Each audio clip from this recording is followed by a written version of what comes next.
All right. Looks like it's right this time. As soon as somebody hears us in the chat room, let us know, and then we will begin the chatterbox.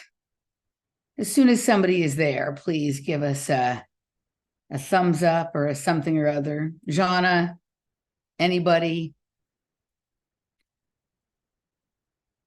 Looks like we're still the only one in the room, so we will wait. We will wait. There's Jana. Take two.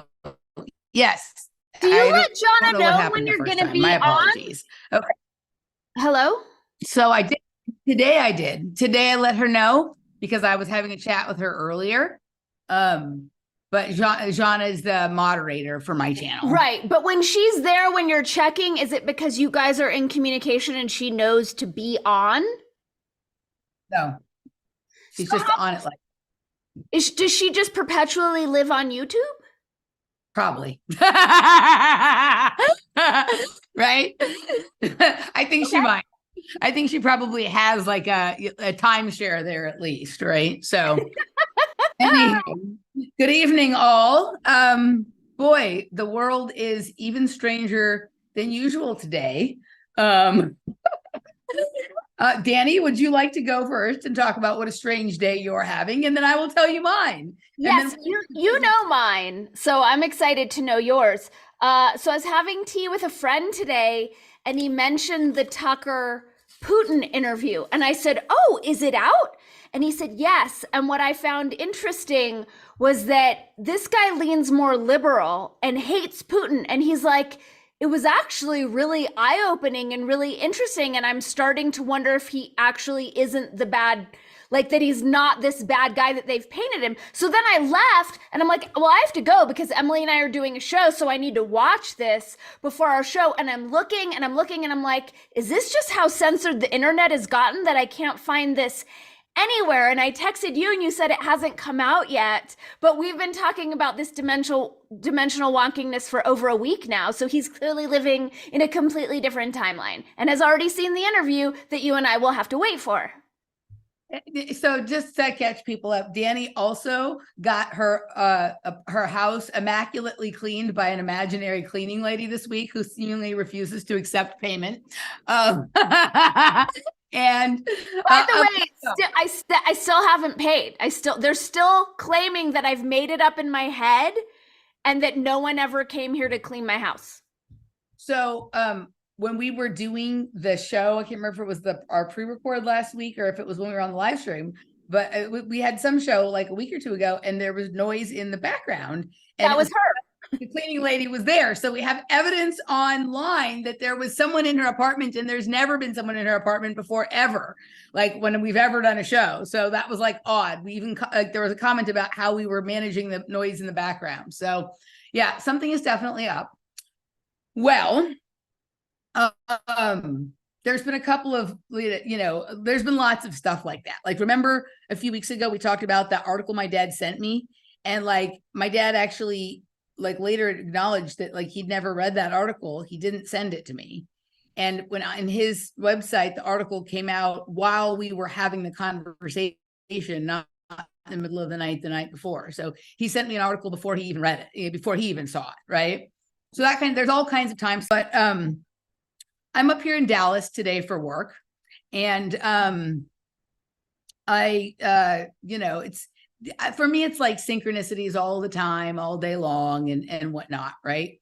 But, some are more meaningful than others. And a weird one today, so I get up here, I drive up and I go straight to the bar that I'm, installing our draft cocktails at. Right. And, it's like an upscale sports bar. And I said to him, I'm like, this would be a nice place to watch Wimbledon at, right? Like it has like those garden, it looks like an English garden kind of thing, right? It's called Chelsea Corner. But as I get there, I got there early and like I was noticing, so first of all, on the way there on the same street that it is, I noticed there was the Triangle Lodge of the Rosicrucian Order, like just a few things down from it. So already my feelers were ticked, right? So I pull up and I'm in the car and I'm a little bit early. So I'm looking at stuff on my phone. And first I noticed that, and I had noticed that there was something earlier, but I didn't read it. I got a notification from BitChute that someone had commented on the Commence the Nonsense live stream we did last week. And I'm like, how's that possible? I don't post anything to BitChute. And I clicked on it and our shows they're on BitChute, and this person commented, and this person was like, I haven't checked in with you guys in so long. I love you guys. And I've been spending all my time since I last checked in with you guys, like learning gaming. And I tune in and you guys are talking about gaming. I'm like, how did my shit fucking end up on BitChute? So I go and I look and like, there's like a few of my recent videos are on BitChute. I haven't loaded anything to BitChute in like 2 years because it's such a colossal pain in the ass. So somehow someone or something has been loading my videos to BitChute. Okay, I've been having the exact same thing. This has been going on for probably 3 or 4 months that I get these notices, your video's been posted to BitChute. I'm like, I'm not even logged in to BitChute. And I don't know if like JP set something up on the back end that I'm not aware of. Well, JP doesn't have the login on anything for me like that. So like it couldn't have been that for me, but I did go looking up. I'm like, I did go to search for this. And it does seem like somehow all the way back in 2020, since 2020, there's been an option to have everything you post on YouTube load right to BitChute. You just have to do this thing that they say. And I'm like, that's impossible, because during that period of time, that's the kind of solutions you and I were exactly looking for. Right. It was not there then because like it just was not. So my guess would be, so it's still there saying, if you do this and that and the other thing, well, I haven't done this, that, or the other thing. My guess would be at a certain point, they just decided to roll that feature out to people because there was so much less interaction on BitChute than there used to be. Right. So my guess is that now that is standard, unless you tell them to stop it. I'm just appreciative because now it's being backed up and I'm totally fine with it. I don't care. Right. Yeah, but that was weird. So I'm sitting outside of the tennis place. So first that happens. And then I watch a video on there's part of me that really wants to be saving this, but I'm just too excited and I can't, because I'm going to be doing a show with Les on Friday, because I usually do my dump with Jeff on Friday, but Jeff is not available this Friday and I can't wait to take this shit. So I have to dump on Friday. And so Les has agreed to step in and see if he can play Jeff on Friday. And we're going to go deeper into this because I think this is something like this had to happen. So I'm going to get into that. I'm just going to give the little nuggets here, just reporting things in history. So I'm sitting there after I've discovered this BitChute thing. A video comes through that has been posted an hour before on the ATP YouTube channel. That is basically saying that, just like I've proposed possibly, that the entire tennis tour is a reality show, and that like aspects of it, like, and they have the tennis players sort of pretending that they're actors, right? And it's funny because I think it was even on this live stream, it might have been this live stream or a different show I did. Someone asked me if I thought the tennis was fixed. And did I answer that here? Because this isn't a show about that, but I felt like it was in a live stream somewhere. Someone asked me if I thought the tennis was fixed. And I'm like, on some level, yes, I think it is. But like, you have to still be able to do the thing, right? Like I've been to tournaments and you have to be able to do that stuff. It can't just be that, like, a person decides that, right? You can throw a match or you can have umpires cheat, but there's less and less of that because everything's electronic. But on some level, I think everything is like arranged according to conditions. And I've talked about the ATP tour being sort of ATP is the energy production center in the body. It has to do with the mitochondria. I've talked about like the tennis being used to dictate world order and all this kind of stuff. And I did a show, an episode of Occult Tennis Podcast a few weeks ago, and I hadn't done one in a while, where I explained all my theories to Mark Gober, who was a tennis player. He was a captain of the Princeton tennis team.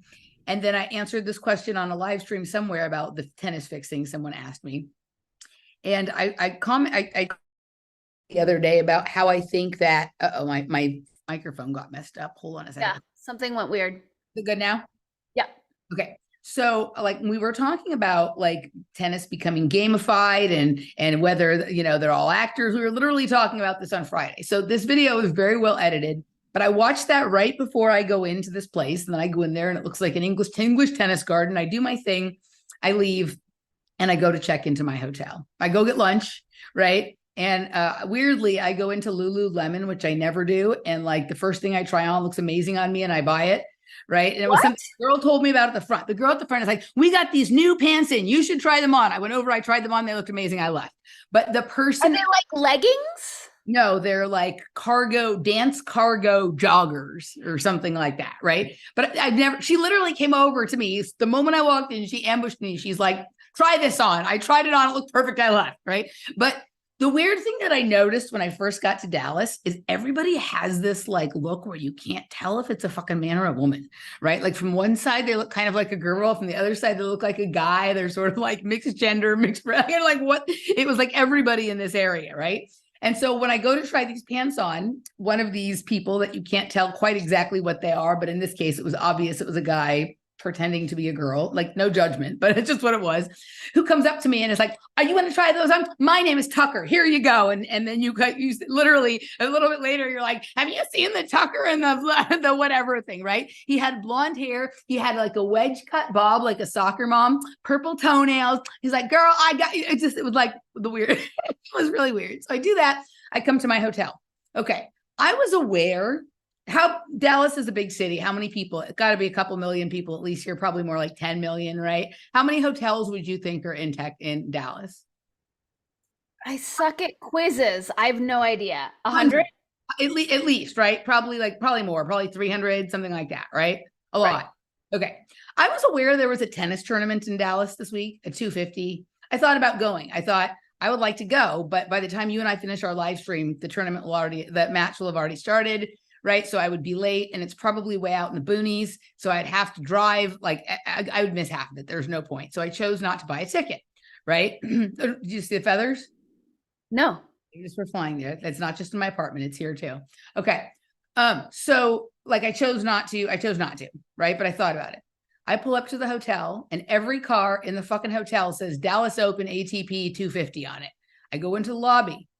This is the hotel for the ATP 250. Like literally almost everyone here except for me is here for the fucking tennis tournament. And I'm like, oh my God. I'm like, well, where is it? He's like, it's about 100 feet away. I was like, oh, well, shit. I'm like, I can still go because we'll finish at 7. I'll just be 15 minutes late. So I look for tickets and there's no tickets, right? I come into my room. I look for tickets. There's no tickets. So I send Laura a text of myself, whang, going, this sucks. I could have seen Tommy Paul and Ben Shelton. They're playing tonight. Right. So I decide, okay, I have 35 minutes until it's time for my session with Jonna. I'm going to go to the gym and get a quick workout, right? So I'm rushing around, put my clothes on, go out the door. I pulled the door really like hard. Sometimes I slam doors. I'm stronger than I think I am. It slammed really loud. I'm like, oh shit. And I look up and Tommy Paul is standing right outside my door like he was fucking waiting for me. Right? This is like a hotel with hundreds of rooms. Is he like, staying across from you? He's like, just, he kept, after we had our eye to eye, he kept walking down the hall, but he literally was right outside of my door. Right. Did you say hi? Did you say, can I have a ticket? Like he said, hey, I was so stunned. I didn't think after I walked past him, I'm like, damn, I should have just been like, hey, can I have a ticket? Right. But it was almost like he was waiting for me. Right. So then I go downstairs to go to the gym. I get inside the gym and Ben Shelton is in the fucking gym. And the moment I walk in there, he looks at me, his dad looks at me, they pick up their bags and they fucking leave. So I literally had just said, I was going to get to see Tommy Paul and Ben Shelton. And then literally it's like both. They were fucking waiting for me. I really want you to get a ticket though. I feel like that needs to be priority number 1. Totally. So I didn't it's totally sold out. Like I could go tomorrow, but there's no one playing during the day that I want to see tomorrow. So whatever it is. I would just go, show up. I'm considering it like when they have a shuttle, I'm considering just taking a shuttle over there and seeing if somebody didn't show up or whatever it is. We'll see. It's between that and a fancy dinner. We'll have to, they have like a huge screen TV downstairs and people down there watching it from the thing. So I don't know. We'll see. But whatever it is, what are the odds on that? And I'm not staying in this is I just picked the mid-price hotel that was closest to the place where I was doing the cocktails, right? I didn't think about being at this kind of hotel or that kind of hotel. I usually try and get a Marriott because I get points, but there wasn't one nearby that was like a good price. So I just came to this hotel. Right. So anyway, that's what's happening for me here today. Is that I just kind of fell into this. Right. But it was weird because it was because of the fact that I had just watched this video about the ATP tour as a reality show. And then I just found myself in the middle of the ATP tour reality show. What does ATP stand for in tennis land? Association of Tennis Professionals. Interesting. Have you gotten clear on the 250? So there's different levels of tournaments. So No, I understand, but in terms of your own research around ATP. I haven't even thought about that, but that would be interesting to look into. So, but 250 is just how many points they can get if they win. Got it. The person who wins the tournament gets 250 ranking points, right? And then they also have 500 tournaments and Masters 1000s, and then the Grand Slams, they get 2,000 points, right? But I should see if there, let's just look it up right now. Let's just see ATP 250 in the body. Let's see about that instead of looking at, let's see if I'm trying to see if there's anything about it other than, oh, my tenant, what is happening? My page is doing something weird. It's like, it won't let me see it. Okay, here we go. I want to see if there's anything. No, it's just all about the tennis tournaments. It's not like I can't find anything about the ATP in the body referencing, ATP lab, ultra high potency magnesium complex, 250 milligrams. That's the only other thing. Yeah. That's the only other thing I could find with ATP 250, but I'll do a deeper dig into it, right? But Jeff and I have done things about, like, is there an ATP cryptocurrency stock, other things that use those acronyms? Like, we've done that. Anyway, so today is like a super weird day for both of us. Yeah, sure. I mean, I would say mine's less weird, but I love your synchronicities. Those are super cool. And I'm like the weirdo who like knows for sure that it was Tommy Paul and Ben Shelton and not some people, unless they have like some really good body doubles. Because I'm one of those people that like very closely studies people's bodies, including their hands and like their smaller features and like the exact proportion and shape of like their lower legs to their upper legs. Like, it's a gymnast thing. I know what body proportionality looks like. And right. You wouldn't be able to pull over someone who was just sort of like this person, right? Because I know we're in this reality now where there's a bunch of doppelgangers and clones and people playing other people and all kinds of stuff like that. But I'm 100% sure. Which are you pulling for to win? Well, they're not playing each other. So Ben Shelton is playing Michael Moe at 7:00, and then Tommy Paul is playing Taro Daniel at 8:30 or 9 or whatever it is. But you buy one ticket for the whole session, right? So anywho, but they're both players that I really like, and they played each other last year. Like they played each other in the quarterfinal at the Australian Open last year and the round of 16 last year at the US Open. So they have an interesting sort of battle or head to head as well. But anywho, so yeah, so that's the day. And then weirdly, like, I've been singing Banana Phone all week, like the Rafi song, for a variety of reasons. People who follow me closely will understand. But like, I've been singing it a lot this week and wondering if my niece Minnie still listens to Rafi's Banana Phone. And then as soon as all that happened and I had my session with Jonna, my sister literally sent, I didn't say a word to my sister, I haven't talked to her all week, a video of Minnie holding a tiny banana and pretending it's a phone, and Kara asking her who she's calling, and she said Emily. Whoa. Yeah. So anyway, that's the reality we're chilling in today. And there's still a little politicking going on. So I guess we need to talk about that. What you got? Well, I mean, we talked before. Do we want to start with the Tucker hullabaloo, or do we want to start? Sure, let's start with the Tucker hullabaloo, and then I have some RFK stuff. Okay, so I have a little clip queued up. If you're cool for me to share that, fair use style. Yeah, let me give. And because I'm moving onto a smaller screen, I just need to do some back end adjusting. There you go. Okay. Okay. So I was super excited to just watch the interview itself, but instead what I'm getting is demonstrations of how low vibe and pathetic our media landscape truly is. Mm-hmm. It's like really next level. It's such a joke. I'm just wondering, like, this can't be partisan in terms of noticing how badly this has devolved. Right. I would hope. Hang on, just trying to move things. Can you see this? But P.S., has she had a ton of work done? I barely recognize her. You know this is Jen Psaki? Psaki, yes, that circle back chick, right? Although Jess and I used to say Keichelback. I guess kike actually means circle. Ah. In terms of the like Jewish insult. So we always say, let's Keikel back. But anyway, I don't even recognize her anymore. So, I mean, this whole little shtick she did is embarrassing, but I thought this part was just kind of like peak disgustingness of our collective discourse. Mm-hmm. Border dispute is certainly one way to characterize a major military invasion. Of course, Carlson is now just another far-right conspiracy peddler with a show on the internet. He's no longer on Fox, as we all know. And he's apparently been spending the last few days in Moscow for some reason. Who knows? We don't know why. He has to stay relevant somehow, so I guess we'll learn in the coming days, maybe. But his position on Putin and Russia's invasion... That was it. How can someone, A, on the news, B, who used to be a representative of the Oval Office, speak like that? She's like a gang member. It's like gutter trash, ghetto talk. I'm so embarrassed for our country. You have much more pride in the country than I do then. All right.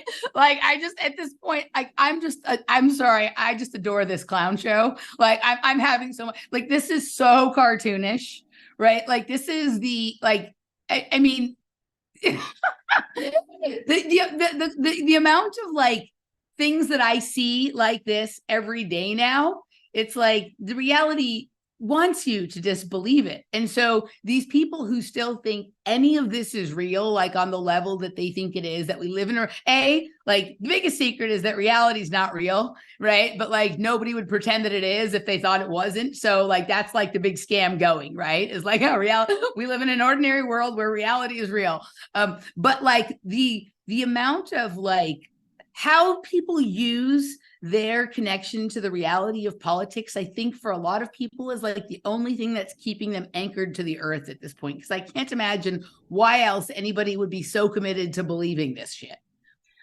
I just can't understand why anyone over 30 would believe it, because we at least had exposure to the world that hadn't gone completely clown. Oh, and then I did watch Russell Brand's take on this. P.S. I thought he was canceled, but apparently he still has a YouTube channel. So maybe in this timeline, that thing never happened. But I'm shocked at how much press this is getting when it hasn't even happened. Right. And then there's all this conjecture of like, what's going to happen to advertisers? You know, no one's going to advertise on any network that shows this. And it's just, I want off this crazy ride, Jane. Well, when you asked me, because I hadn't heard anything like this. So when you asked me, I'm like, oh, what the fuck are you talking about, Willis? But all right, I'll go look, right? Because I hadn't heard that this had happened. Just all of this, like, what is Tucker doing in the Kremlin? He's a traitor. How dare he? Blah, blah, blah, right? So I went looking to see, right? I'm like, Tucker Putin interview, right? And it's crazy that the articles that have, the amount of things that come out 40 minutes ago, 3 hours ago, 5 hours ago, 3 hours ago, 4 hours ago. And what's fascinating is there's all these articles from mainstream outlets saying that they've talked to the Kremlin, and the Kremlin is like, no, we would never let Tucker Carlson in. Like, listen to these headlines. Look at these headlines, right? Okay, so I just put Tucker Putin interview on the Googleator, right? Kremlin contradicts Carlson's claim about Putin interview. Kremlin confirms Putin gave interview to ex-Fox News host, right? Tucker Carlson to interview him. Tucker Carlson faces fury. Kremlin all but admits that Tucker Carlson is wait. We got to pause on that one. All but admits. So they didn't admit. Like, right. That's so crazy. Right. That's from Rolling Stone. That's Jan Wenner. You should be ashamed of yourself. So a spokesperson for the Russian government clarified that it has rejected requests to interview Vladimir Putin from reputable media outlets, right? So, like, is that... Have you seen that EU is going to sanction Tucker? Right? So Tucker Carlson has interviewed him. Just look at how many things right? He hasn't. They don't want to talk to him. Wait, go back up. I just saw something with Brett. Did Brett comment on this? No, that was something about the Darien Gap that we're going to cover. Oh, okay. That Carlson could face sanctions over Putin interview, but I thought he didn't interview him because, right? Like, whatever the fuck this is, like. But that was Newsweek. How can Newsweek run that as a headline? Could face sanctions. You're telling us nothing. Like, Tucker could become a rodeo clown. Like, that's how much legitimacy that stupid headline has. If Tucker was a rodeo clown, which on some levels he is, then he would still be circling back with Jen Psaki, right? I mean, the amount of dissent, the tiny, tiny amount of dissent that it takes to get all of that nonsense going, right, is fascinating to me. I mean, it's entertaining as hell. But yeah, so I mean, this is crazy because these are the same. Like, I've been watching people make videos about how like it was considered the height of journalism back, like, you know, when an American journalist would get into Germany and go sit down and try and get an interview with Hitler. Like, this was considered like the height of prestige journalism. Journalists went to the Soviet Union during the Cold War and did interviews and this, that, and the other thing. Like, supposedly, like, you know, we're not at war supposedly with Russia, right? Because they deny that this is a proxy war. Even though we're funding it. Right. They deny that it's a proxy war, but it's somehow more serious than the Cold War with the Soviet Union was, whatever it is. It's fascinating. Like, I have no like faith or whatever in Tucker, but he's a fucking great troll. He's a fucking amazing troll, dude. Right. Like it's he doesn't even have to do anything. He doesn't even have to ask any hard questions. He just has to show up and the shit show begins, right? And we don't even know if he showed up. Like, that's what's so amazing about this today's whole news cycle. It's something that allegedly might happen. Right. Speaking of great interviews, and I don't know if we're gonna have time for this today, have you yet seen the Patrick Bet Davis Bill Maher? I've seen clips. I've seen clips. It's like Bill Maher's lowest, most embarrassing moment, how badly he did in that interview. And the piece that I find so interesting is because I saw the clips and then I went to see the whole interview. And on Bill Maher, you know, he'll run like a teaser, you know, like a Patrick clip before running the whole thing. He picks the one clip to try to make Patrick look like an idiot.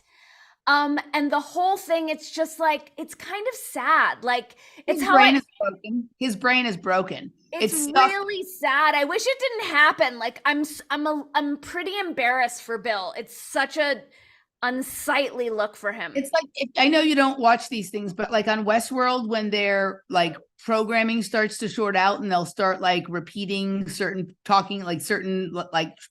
keywords and things like that.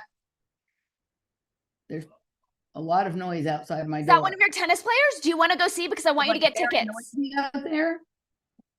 Go get a ticket. Go get a ticket. Guys, I know we're live, but it's going to be so worth it when Emily gets her free ticket to ABT. No, that's not what it's called. AARP. Something 250. Noise is coming from the other side of my door. Like, I can't say for sure, but it sounds like Francis Tiafoe to me. Like Francis Tiafoe, another one of the top tennis players, right? Like, it sounds like he's in the room right there. I went out there. There's no one out there. They're right there. They're like yelling and screaming right through the wall. Inside his room or in the hall? Guarantee in the room. Like, I can't guarantee it's him, but it sounds like him to me. That was why my ears got ticked. Why don't you do a sticky and like ask if he has a spare ticket for you?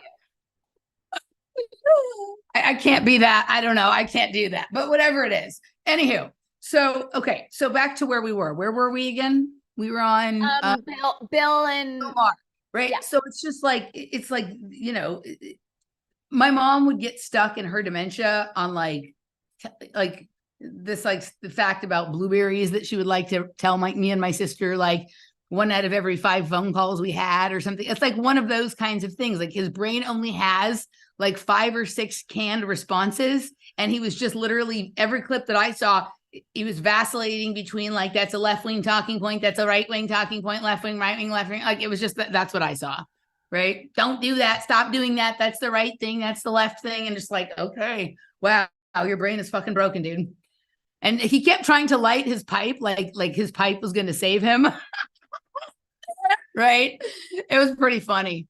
I was really impressed with Patrick and how well he handled himself and how respectful he was.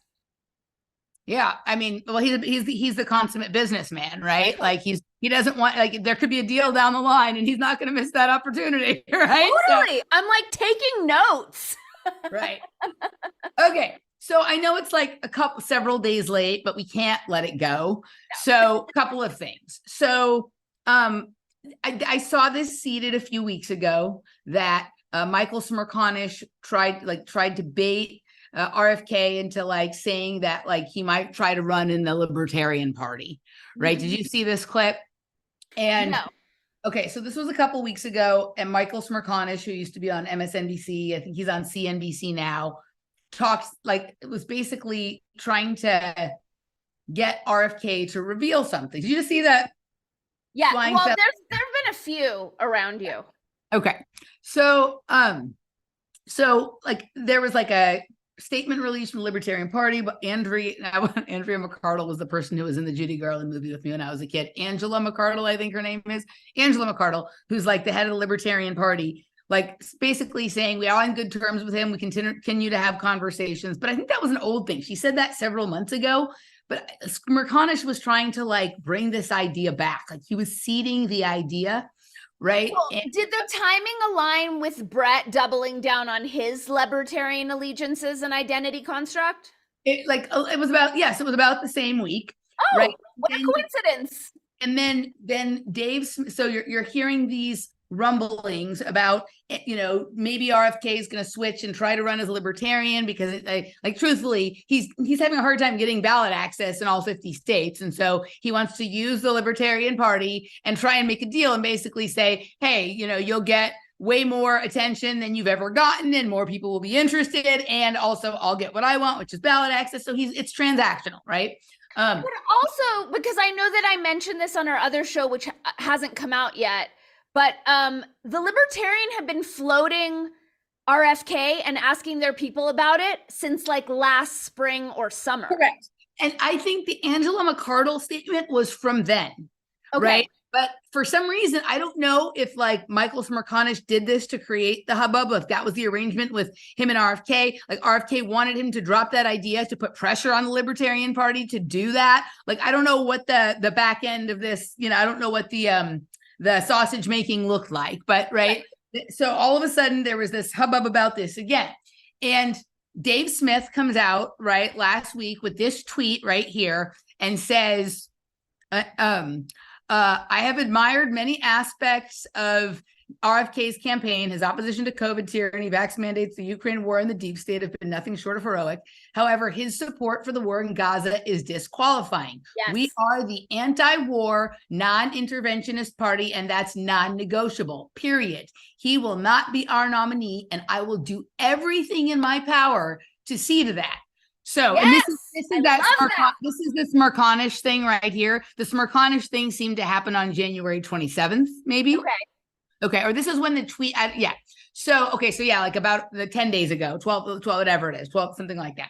Okay. So then all of a sudden I see in my YouTube feed that Dave Smith is having a debate with RFK on his show. Right. And I'm like, oh, this is interesting. So now he's willing to debate because he wants to get into Libertarian Party, or like, this is interesting. Like he was willing to debate Crystal and Sauger, obviously, because he thought that she didn't know anything. And she kind of, you know, showed him his asshole and you know, drew a map where to find it and send him right through. You know, so he was surprised by that. And I think it seems to me that he's been getting tutored. Like, what are they called? The tutor lessons for like Hebrew school when like people are trying to get bar mitzvahed. There's like a process they go through when they're getting all these tutoring lessons. It feels like he's been in that tutoring with, what's his name? Shmuley Boteach for the last couple of weeks. And like, he was all ready for this, right? So, you know, so it's interesting that he chose to do it with Dave Smith and not Max Blumenthal, who he'd previously agreed to do it. My guess would be is that he thought because Dave Smith is so committed, he wants the libertarian ideals to grow, that like he could persuade. And the first thing he did when he got on the interview was offer him the VP position and try and suck up to him and all that stuff. Wait, we cannot skate over that because it was such an obvious, disingenuous sucking up and hoping to soften. And the fact that it was legitimized afterwards on other show, I'm like, for realsies? We're buying this?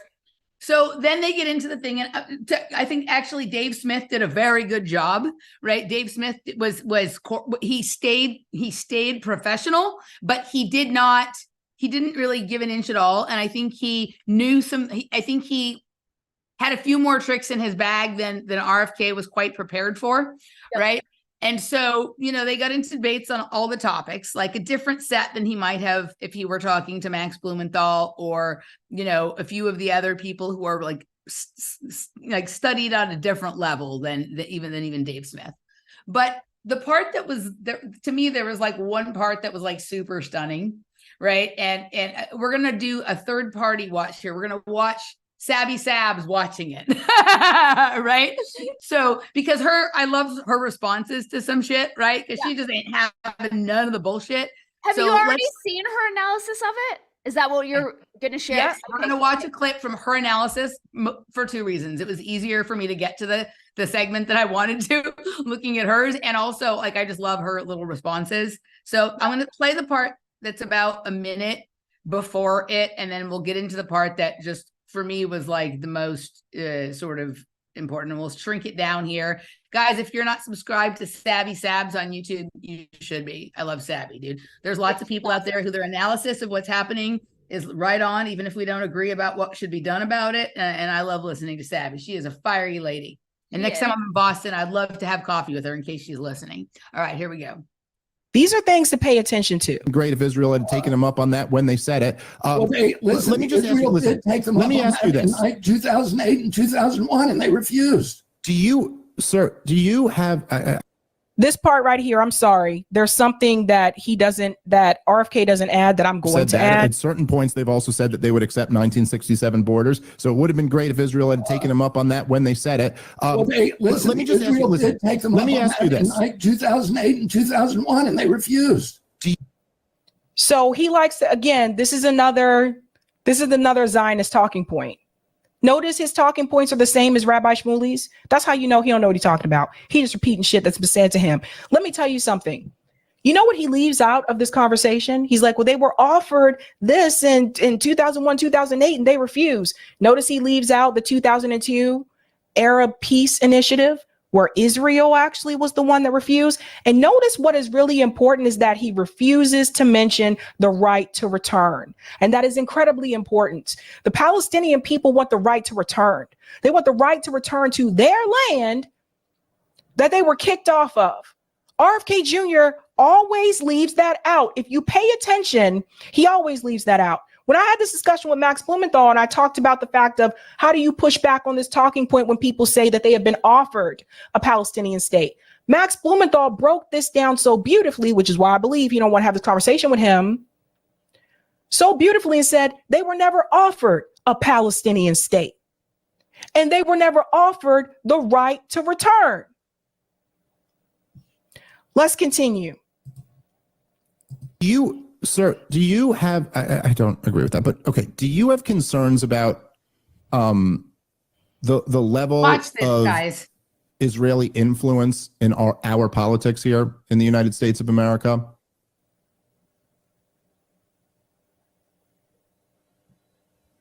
I don't know. Okay, let's go back to this one. When I first saw this video, I thought maybe maybe it froze. So listen to what Dave asked him again. And you know he's lying here. Listen. And they refused. Do you have, I don't agree with that, but okay. Do you have concerns about the level of Israeli influence in our politics here in the United States of America? 1, 2, 3, 4, 5, 6. I don't know. I mean, I don't know. Listen to this. You see that long pause? He doesn't know? I thought he knows everything about everything. Now he's saying he doesn't know. All right, listen to his explanation. Listen to this. Oh, I'm not a politician in political office, so I don't see much of that. Bullshit. What? Let's go. We're going to come back. Let's go to the next one. Okay. Because let me show you how he's full of it, right? Because you know what, RFK, I'm not a politician in Washington, D.C. either, but I know how to do research. You guys really want me to believe that a lawyer doesn't know how to do research? You come from a political family and you really want me to believe that you don't know anything about Israel's influence and electoral politics in our country? About the Israeli lobby? You really want me to believe that shit? And you're a Kennedy? Let me show you what RFK Jr. won't show you. And I know he knows this exists. All right, so I'm going to stop that right there. But she basically shows the amount that the different people have taken from Israel. Oops, what happened? Where are you? There you are. Okay. So, and then, she also comes back to, like, just a few nights ago, he had a $20,000 a plate dinner with Shmuley B'Tayek, right? So it's like, but I'm less interested in this issue because we pounded this to death. But what I was interested in was the look on his face and right. So there's a couple of things. We're all familiar with, like, the MK Ultra freeze.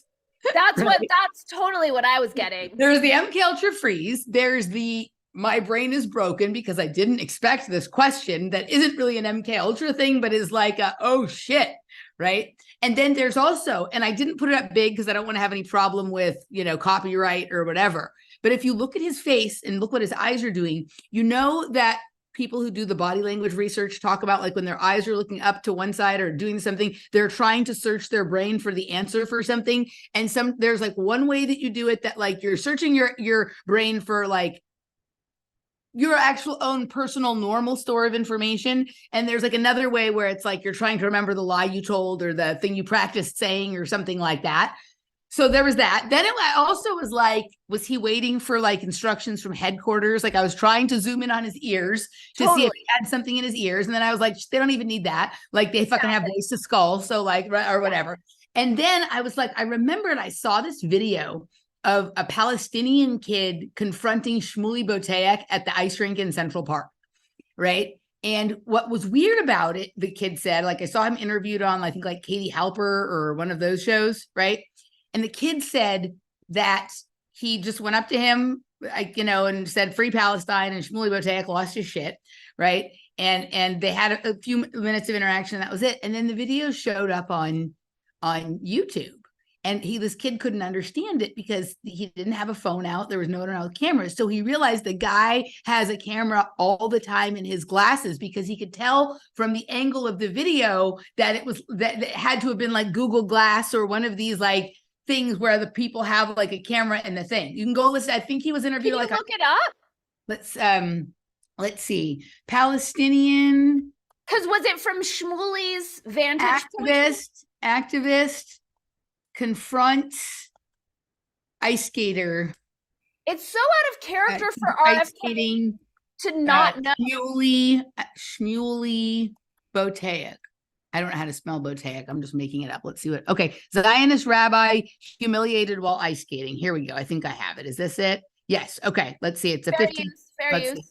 Let me just get rid of the commercial first. Recently, hold on. You may have noticed billionaires buying 3, up 2, 1. Here we go. So yes, I was right. It was Katie Halper. It's a long clip, so let's just see if I can find it.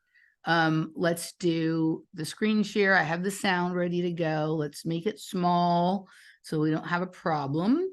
All right, and let's see if I can find it. Me on the ice and screamed "Free Palestine." Nice. Maher. Hey, how's it going? Thank you so much for joining.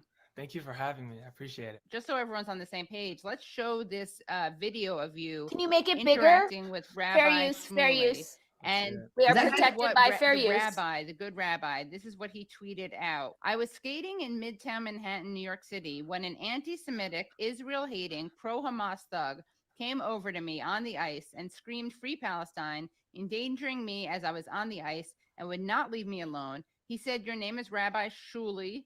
And you can't expect to simply go around New York and get away with what you're doing to support genocide and apartheid. Watch and see what's happening to Jews all around the United States in general, and New York City in particular. Hashtag never again, because obviously never again refers to having someone say free Palestine to you. So let's see what happened. Free Palestine? Yeah. On the ice? On the ice. Really? That's the only thing you can think of? Harassing me on the ice? And Merry Christmas. Happy Hanukkah. You came over to me Happy and said holidays free and Palestine on the ice. What's your name? Yeah. You don't even know my name. Why? What are you So I'm afraid of? free Palestine. I'm not afraid This of is going to anything. be everywhere anyway. Good. You came over to me on the ice in I Bryant said Park free and harassed Palestine. me with free And Palestine. I said free Palestine. And I gave you a fist bump. And you didn't want to. What a thug. You are saying free Palestine knowing that it's an anti-Semitic slur to destroy Israel. Not at all. So you Not don't at all. want I'm to saying you free don't want to Palestine. destroy I'm you don't want saying to destroy liberate Israel. No, why would I want to destroy people? So what do you want? Free Free Palestine. Palestine. What about from what? Liberation of people. You mean from Hamas, who are the No, terrorists? I want to who liberate killed- people. So you're okay, I want the freedom you're of okay people. with terrorists. I want the end to a So you're genocide. okay. I want the end to He's a harassing, he's put the harassing phone me. away, buddy. He's harassing me. Put the phone away. Okay, then let's see the follow So up. that part was with the phone, but listen to this part. Clip that didn't get Listen to as this much part. attention. It's showing. There is no re-entry after ice. Apartheid? Thank you for skating. Apartheid, huh? Bank of America, Winter Village. at So you Bryant. came over and you want a fist bump, and then you start telling me that Israel's an apartheid. Why are you harassing me? I just said free Palestine. You started recording me. Okay, this isn't the part Why about are the you glasses. harassing Hold me on, I want to the hear. ice? So yes, here he has his You are phone. very pro genocide, apartheid, and fascist state. Oh, So when I see you in person, I want to tell you my opinion. so we're on the ice. We're on the ice. We're on the ice in a public space. You can't expect This is a public space. So you expect me? Okay, there's another part. Yeah, where, it's a public space. What's this on the ice? Did he like have some kind of traumatic experience on the ice once? I don't know what the deal is. I guess like you can say free Palestine anywhere but on the ice. Right. okay, there's a part that I guess he had a phone there, but there's a part later in this interview where the kid says there was one point where we were talking and he didn't have a phone, so I didn't understand how it ended up on the end. Let me see if we can find that. This know. kid seems extremely So polite There he is and reflecting on warm and friendly. Correct. I'm not getting a thug Here we who go. endangered his life. skating in New York City when, as you'll watch the video, two Israel hater anti-Semites pro-Hamas, I guess they're Palestinian, I don't know, they both just said free Palestine. And I said, why are you saying that to me while I'm skating? You could hurt me. And they said, free Palestine. And I said, why are you saying that? They said, aren't you Rabbi Shmuley? You have no right to be a pro-genocide, pro-apartheid, and think you're not going to be harassed. Then the people who run the skating ring came over and made us both leave the ice. This is astonishing. What's happening here in the community? Happening in New York City. The anti-Semitism, the hatred, harassment, these pro-gang rape, pro-murder, Pro-gang rape? disgusting, vile people, and it's happening all over. You have to watch the videos.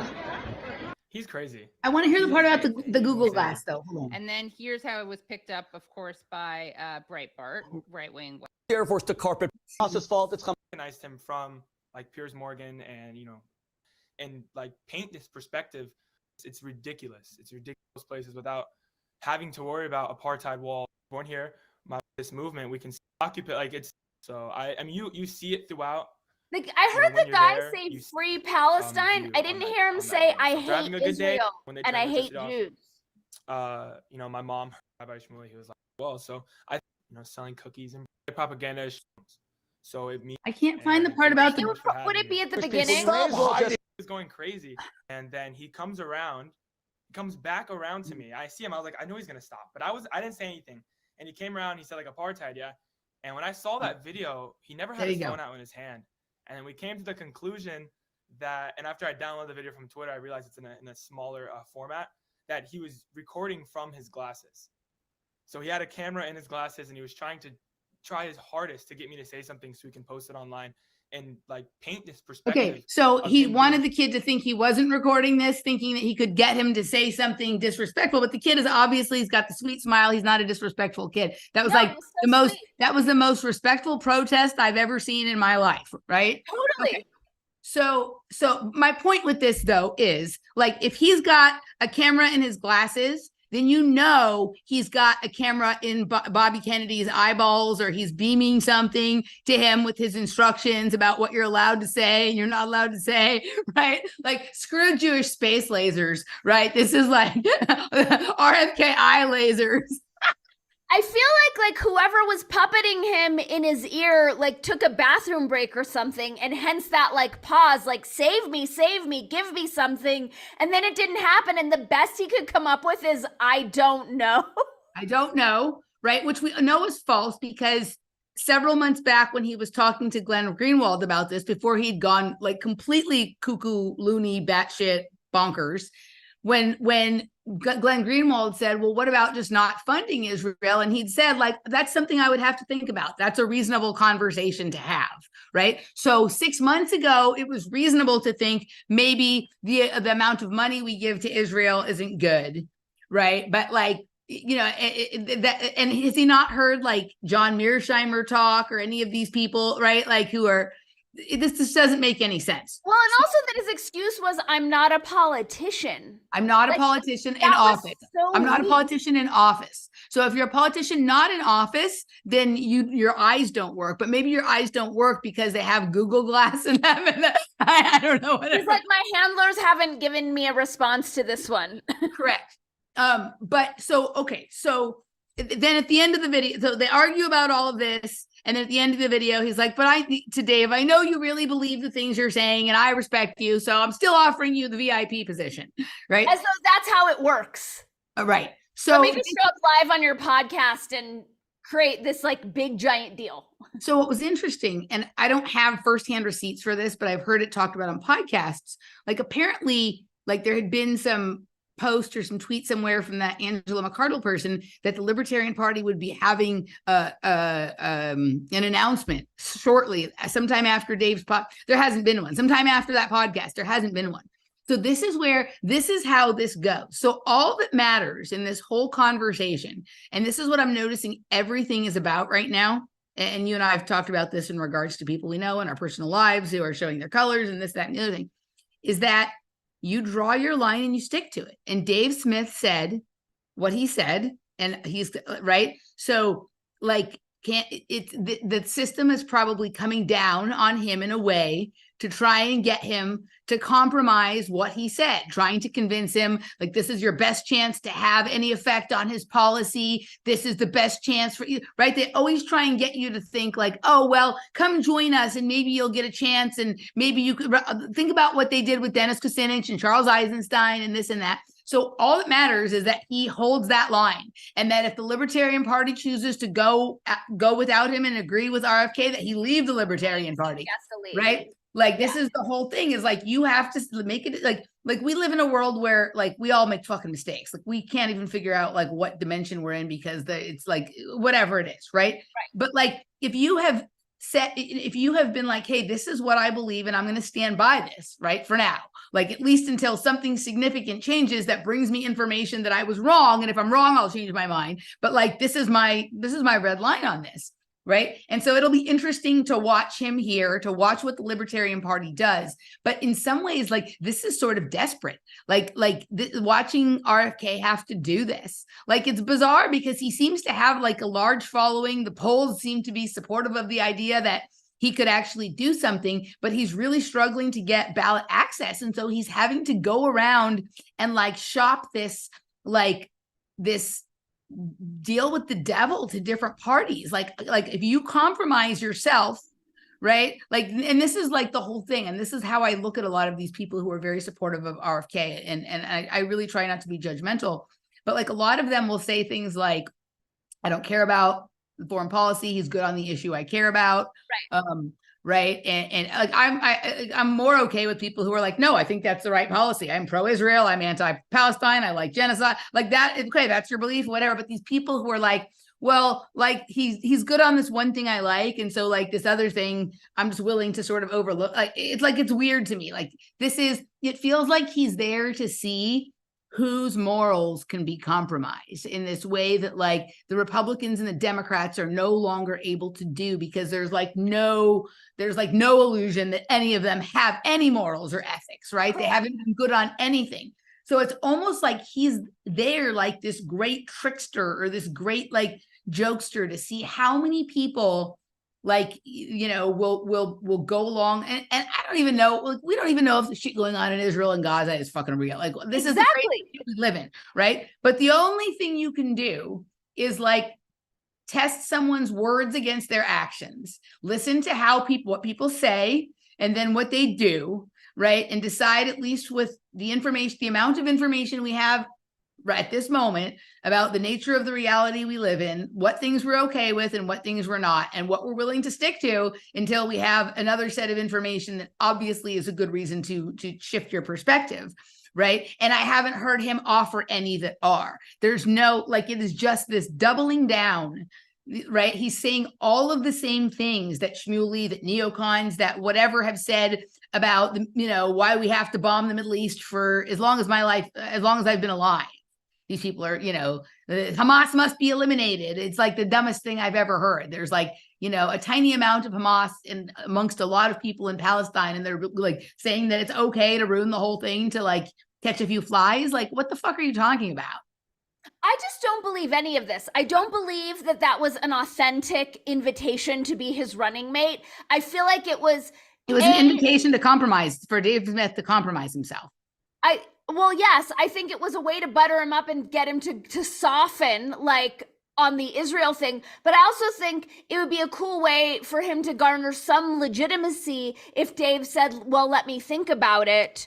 But I think it's in the can that it's going to be Tulsi. Personally, I think that's baked into the cake from the get-go. And we heard Tulsi talking last year. What's going to be Tulsi? That is going to be his running mate. Tulsi is going to be RFK's running mate. Correct. Okay. This is my wager. And we heard Tulsi talking on her last Joe Rogan interview about all the difficulties for an independent candidate to get on the ballot. So the fact that RFK is all of a sudden shocked when it's the same people behind him, I don't buy it. And I was also recalling, because Styx did a show this week on thinking that Trump would be wise to have Tulsi be his running mate. And I'm like, yeah, if this world wasn't totally fake and performative, that would be a great idea. But I think she's going to be RFK's. And then remember how she had said on Joe, well, no, I'm not interested in running for president, but I am interested in lobbying for, like, pulling us off the ledge of some nuclear. Right. Do you remember that crazy thing that was like, what is she talking about? That she's seeing into the future that we're going to be on the brink of the nuclear war, and she's going to be the one to get us off. So I have a feeling that is she friends with Amaryllis Fox? Probably. Let's check. Let's see if there's any Tulsi Gabbard, Amaryllis Fox. Let's see if there's any like book signings together.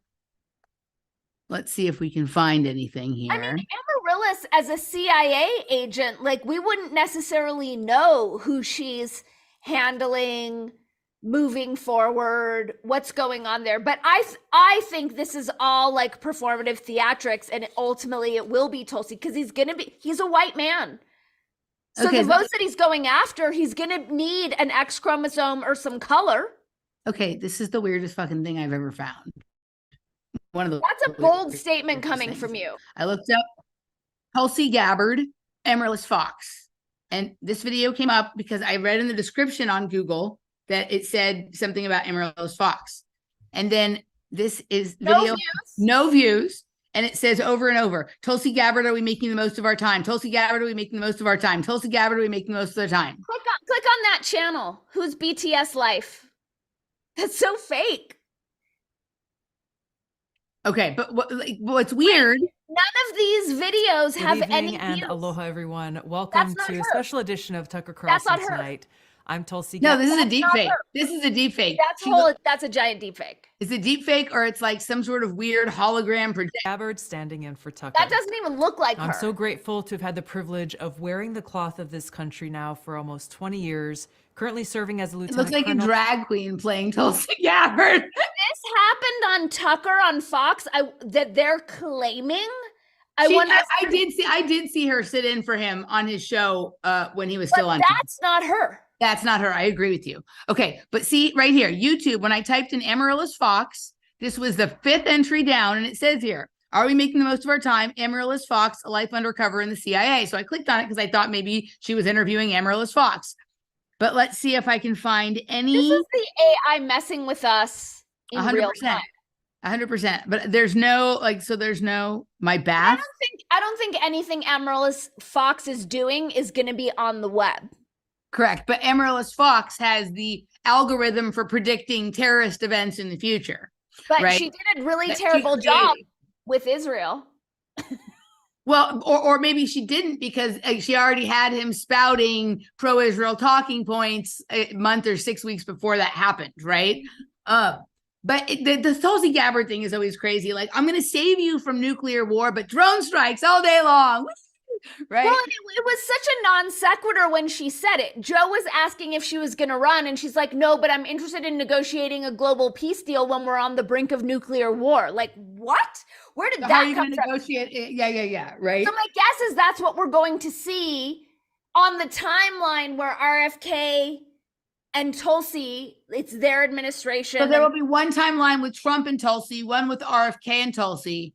And I don't think Trump would choose Tulsi. And then another one with Joe Biden and Tulsi, because remember, was friends with his son, Beau, and she's known Joe for all these years. So if we're talking about there's an endless number of realities, I'm sure that there's one where that's going to be the thing and whatever it is, right? Okay. So, but whatever this was with Dave Smith, it was bizarre, right? The thing, it was truly bizarre. Dave had integrity. Like, he stayed very consistent and held his line.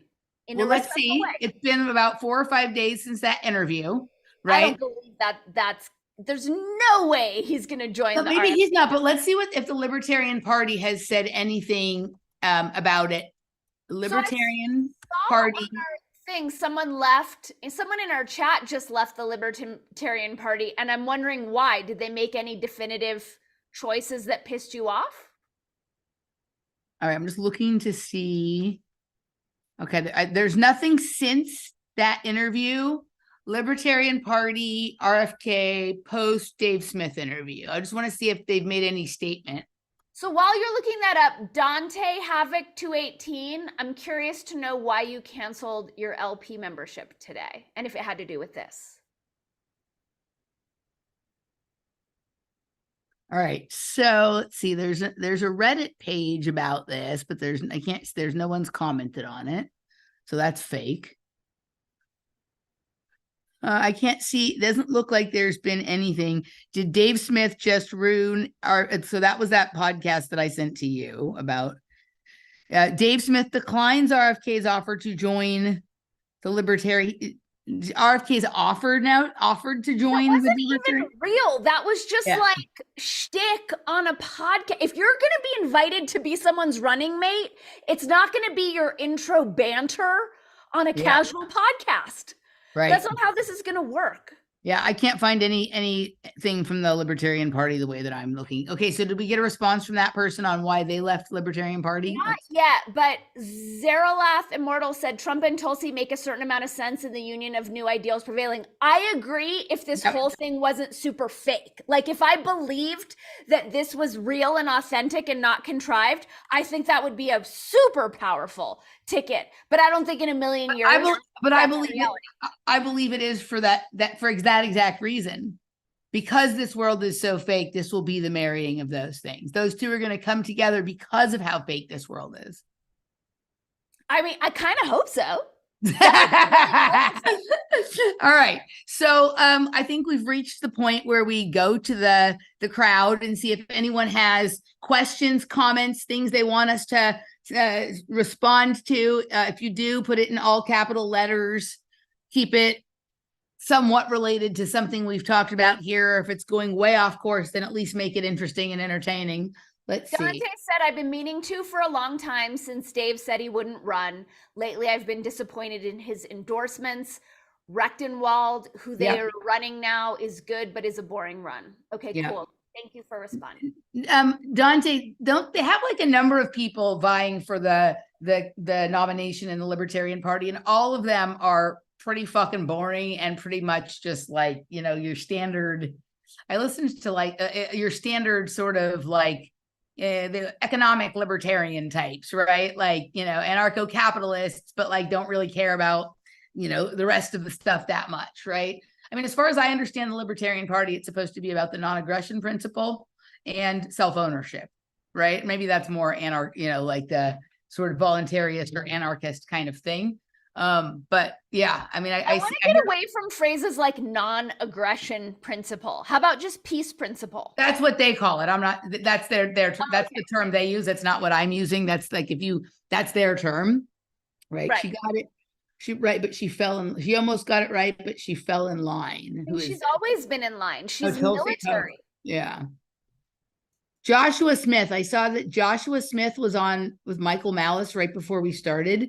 And it was like a weird combination. It was like Michael Malice interviewing Kyle MacLachlan and Joshua Smith. And I'm like, that's weird. Agent Cooper from Twin Peaks is being interviewed by Michael Malice. I didn't know Joshua Smith was a libertarian running candidate. So interesting. I spent a lot of time talking about Agent Cooper in my Dark Matter series. Let's see. I met Peter Schiff once and used to be friends with the LaRouche PAC in the region. Yeah, I'm familiar with LaRouche PAC. I watched an interesting, Do Dissidents had an interesting documentary they put out this week interviewing Jose Vega from LaRouche PAC. Right. Okay.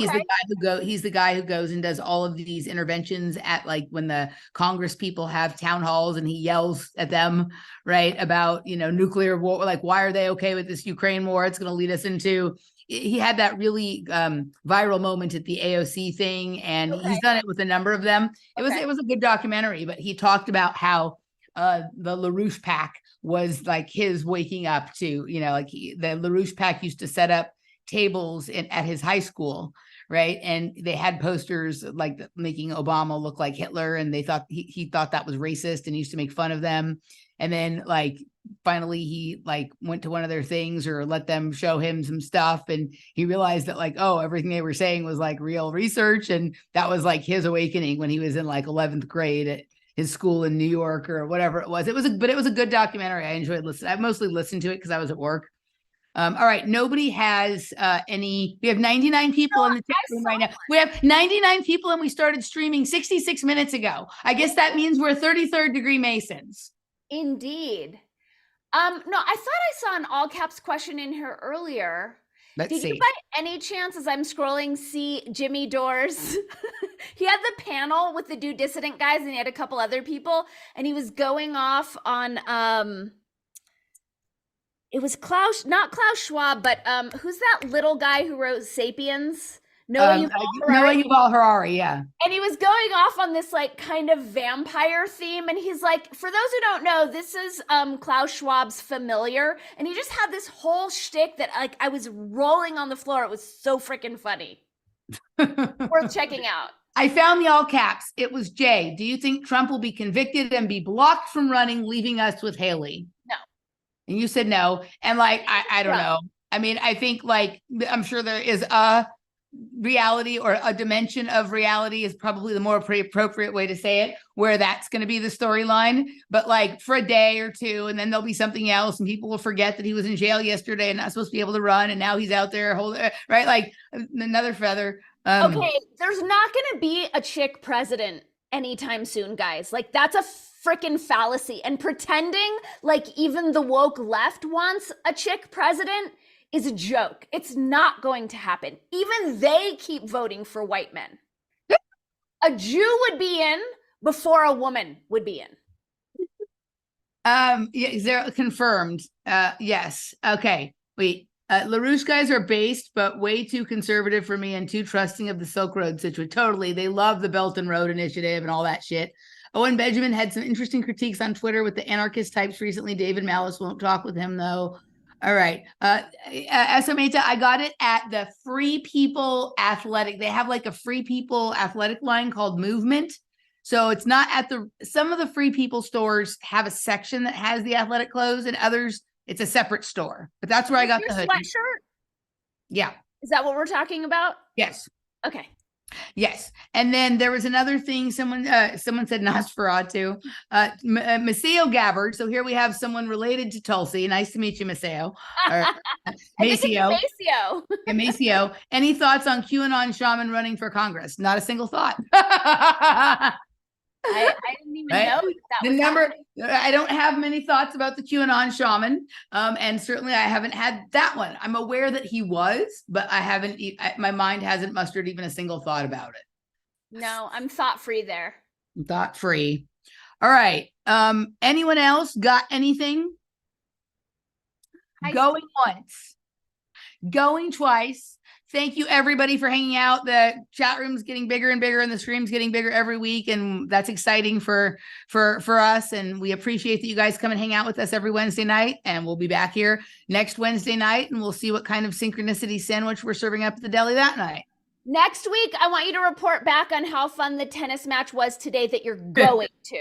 All right. I should go out there and just I'm going to go see if there's anybody stragglers down in the lobby that might have an extra ticket or something like that. Go, get it, girl. All right, guys. Have a great night. We'll see you next week. Take care. Bye. Thank you. Bye.